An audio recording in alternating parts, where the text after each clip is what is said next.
ప్రభువును మన రక్షకుడైన యేసు ప్రభు నామములో మీకు అందరికీ వందనములండి. కొన్నిసార్లు మనం తెలియక సువార్త ప్రకటించేటప్పుడు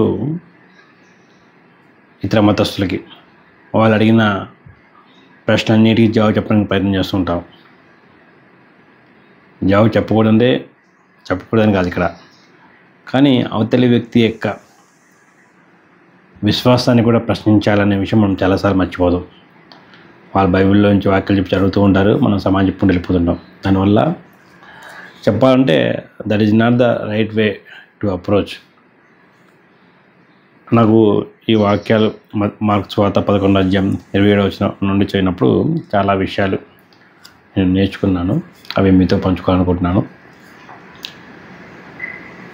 అవతలి వ్యక్తి యొక్క ఫౌండేషన్ మనం అక్కడ ఫౌండేషనే లేదని మనం చూపించాలి. ఎందుకంటే సువార్త నమ్మని వ్యక్తులు జనరల్గా బైబిల్ వారిని శత్రులుగా పరిగణిస్తుంది, దేవునికి విరోధులు. సో వాళ్ళకి సువార్త గురించి ప్రశ్నలు అడుగుతున్నప్పుడు మనము ఫస్ట్ వాళ్ళ యొక్క విశ్వాసాన్ని కూడా మనము ప్రశ్నించాలి. దాని ద్వారా అసలు వాళ్ళకి గ్రౌండ్స్ లేవు అడగడానికి, వాళ్ళ ఫౌండేషన్ లేదనే విషయం మనం చూపించాలి. మార్క్స్ వార్త 11:28 నుండి చూస్తే, నువ్వు ఏ అధికారం వల్ల ఈ కార్యములు చేయుచున్నావు, వీటిని చేయుటకు ఈ అధికారం నీకు ఎవడిచ్చిందని అడిగిరి. ఇక్కడ మనం చూసినప్పుడు ప్రధాన యాజకులు, శాస్త్రులు ఇలా యేసు దగ్గరకు వచ్చి, నువ్వు ఏ అధికారం వల్ల వీటిని చేస్తున్నావు? యేసు ప్రభు స్వస్థపరుస్తున్నాడు, చాలా అద్భుతాలు చేస్తున్నాడు. అయితే వీళ్ళకి కోపం వచ్చి ఏ అధికారం వల్ల చేయొచ్చు అన్నారు. యేసు ప్రభు ఇమ్మీడియట్ చెప్పొచ్చు, నేను దేవుని కుమారుని, తండ్రిని ఏకమే ఉన్నాం, తండ్రి ఇచ్చిన అధికారం చేస్తున్నానని యేసు ప్రభు చెప్పొచ్చు ఇమ్మీడియట్గా. కానీ వాళ్ళని ఒక ప్రశ్న అడుగుతున్నాడు. చూడండి, దీన్ని అపాలజెటిక్స్ అంటారు. వాళ్ళని ఒక ప్రశ్న అడుగుతున్నాడు. ఈ రోజుల్లో కేవలం బయటే కాదండి, ఈవెన్ సంఘాల్లో కూడా మనం అబద్ధ బోధనలు ఖండిస్తున్నప్పుడు నువ్వు ఏ అధికారాలు ఖండిస్తున్నావు అంటారు. నువ్వు ఎన్ని సంఘాలు ఉన్నాయి అంటారు, ఎన్ని ఆత్మలు రక్షించాలంటారు. వీళ్ళకి బేసిక్ బైబిల్ అండర్స్టాండింగ్ లేదు, అందుకే వాళ్ళు అలా అడుగుతున్నారు అనమాట. ఇప్పుడు బెరాయ సంఘ విశ్వాసం చూసినప్పుడు పౌలుసిల్లో వాళ్ళకి ప్రకటించినప్పుడు వాళ్ళు అడిగారా, మీకు ఎన్ని సంఘాలు ఉన్నాయి, మీరు ఎన్ని ఆత్మలు రక్షించారు అని అట్లా అడిగారా? వాళ్ళు చెప్పినవి అలా ఉన్నవో లేవో అని వాళ్ళు పరిశీలించారు. సో వాక్యమే ప్రామాణిక అనే విషయం చాలామంది మర్చిపోతుంటారు.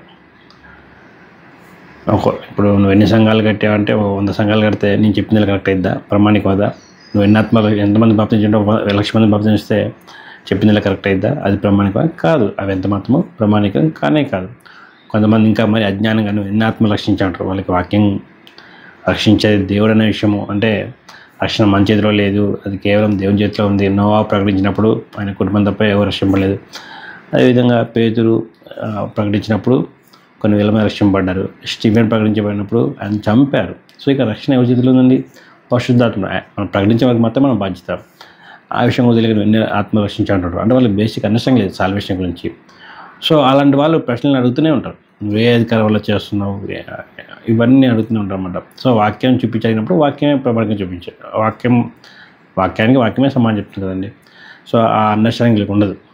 సో ఇక్కడ చూడండి, యేసు ప్రభు, నేను మిమ్మల్ని ఒక మాట అడిగేదను, నాకు ఉత్తరం ఏడి, అప్పుడు నేను మీతో ఏ అధికారం వల్ల వీటిని చేయించానో అది మీతో చెప్పుదును. సో ప్రశ్న అనేది అది చాలా అసలు క్రైస్తవంలో మనం చాలాసార్లు ప్రశ్నలు అడగమండి. ఒక మతపరమైన భక్తులు వెళ్తుంటారు, ప్రశ్నలు అడగాలండి.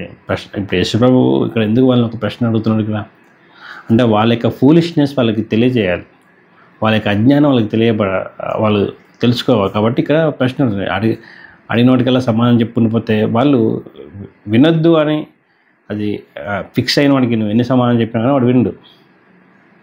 సో వాళ్ళని ప్రశ్నల ద్వారా వాళ్ళు కూడా వాళ్ళ యొక్క అజ్ఞానాన్ని బయటపడడానికి వాళ్ళు ఒప్పుకోవడం తర్వాత విషయం అండి. కానీ ప్రశ్నలనే అడగాలనేది ఇక్కడ మనకు అర్థమవుతుంది.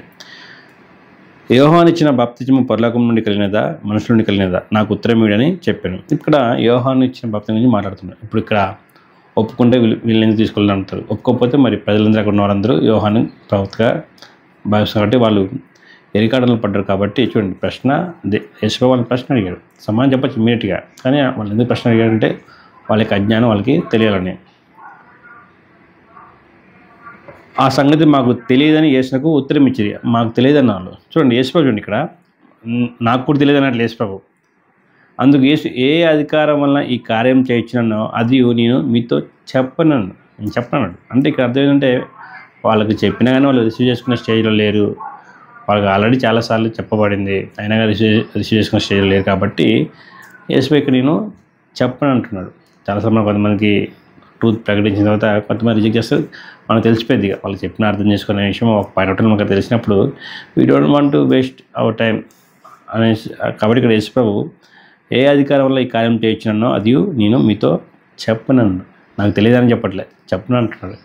యేసు ప్రభు దేవుడు. He knows everything. Is omnipresent, omnipotent, omniscient. So మనం ఇతరులతో మనము సువార్త ప్రకటించేటప్పుడు అదర్ ఫెయిత్ వాళ్ళకి సువార్త ప్రకటించేటప్పుడు ఒక విధంగా ఉంటుంది. మన దగ్గర మనలో ఉన్న అబద్ధ బోధలు ఖండించేటప్పుడు అంటే మనం తెలుసుకోవాలి ఎక్కడెక్కడ ఎలా మనము సమాధానం చెప్పాలి అనేది మనం తెలుసుకోవాలి. ఇప్పుడు ఇక్కడ ఈ యూదులు ఈ పరిస్థితి వీళ్ళు ఎవరైనా ప్రధానికులందరూ బైబిల్ని అథారిటీగా వాళ్ళు యెహోవా దేవుని మొక్కేవాళ్ళు ఎవరు మరి. కానీ ఇక్కడ ఏ అధికారములను చేయించున్నాం అంటే అప్పట్లో యూదులకి ఇప్పుడున్న అంధభక్తు ఈ పరిచయాలు అంటే ఈ యొక్క అబద్ధ బోధనలు గుడ్డిగా వెంబడించే వాళ్ళు కూడా ఎంతసేపు వాళ్ళు ఈ లోకపరమైన ప్రమాణికల విషయం ఎన్ని సంఘాలు కట్టావు, ఎంతమంది రక్షించావు, ఎంతమంది వెంబడిస్తున్నారు, నువ్వు ఎన్ని గంటలు ప్రార్థన చేస్తావు, ఒక 10 గంటలు ప్రార్థన చేస్తే ఏం చెప్పి కరెక్ట్ అవుతుందా? సో ఇవన్నీ హ్యూమన్ ఎక్స్పీరియన్సెస్ ఇవి కాదు ప్రామాణిక. వాక్యం మాత్రమే ప్రామాణికం అని ఇక్కడ మనకి స్పష్టంగా అర్థమవుతుంది. ఇప్పుడు అపవాదం వచ్చినప్పుడు, సాతాను వచ్చినప్పుడు ఏం చూపించాడండి?